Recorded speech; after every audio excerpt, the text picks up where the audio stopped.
Dacharo, moi je suis Paul Yayé. Alors aujourd'hui, je vais vous faire une spécialité à base de chou-fleur, la crème du Barry. Alors pour faire cette crème du Barry, bien sûr j'aurai besoin de chou-fleur, pour lequel j'aurai prélevé quelques petites sommités pour la décoration, de poireaux, de beurre, de farine, de crème fraîche, de persil, un peu de bouillon de poule et les jaunes d'œufs pour la liaison, et le lait servira à délier la liaison. Et j'aurai besoin aussi de poivre, de sel, un soupçon de muscade, mais très léger. Mettre le beurre à chauffer dans une casserole. Ajoutez ensuite les poireaux émincés pour les faire fondre tout doucement.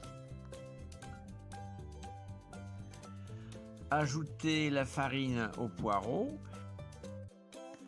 Mouillez avec de l'eau.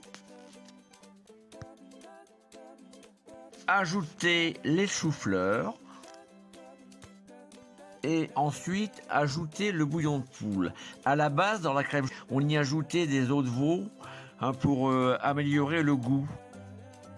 Assaisonnez de sel, de poivre et un peu de muscade, mais vraiment très peu.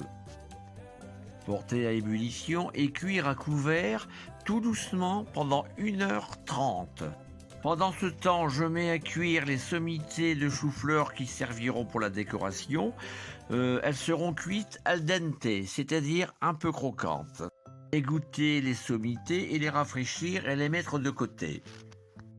On prépare la liaison de la crème, c'est-à-dire on mélangera les jaunes d'œufs avec la crème fraîche, auquel on ajoutera le lait que l'on aura légèrement fait chauffer. On mixera la crème du Barry au mixeur plongeant ou alors on utilisera un moulin à légumes, grille fine. Ajoutez la liaison faite à base de crème fraîche, jaune d'œuf et le lait. Et à ce stade, on ne fera plus bouillir la crème du Barry. Ajoutez les sommités de chou-fleur et je rappelle qu'à ce stade, on ne fait plus bouillir la crème du Barry pour ne pas faire cuire les jaunes d'œufs. Débarrassez la crème du Barry dans une soupière et parsemez un peu de persil haché, mais vous pouvez mettre aussi du cerfeuil, ce qui est à mon avis bien meilleur. Et voilà, et maintenant, bonne dégustation!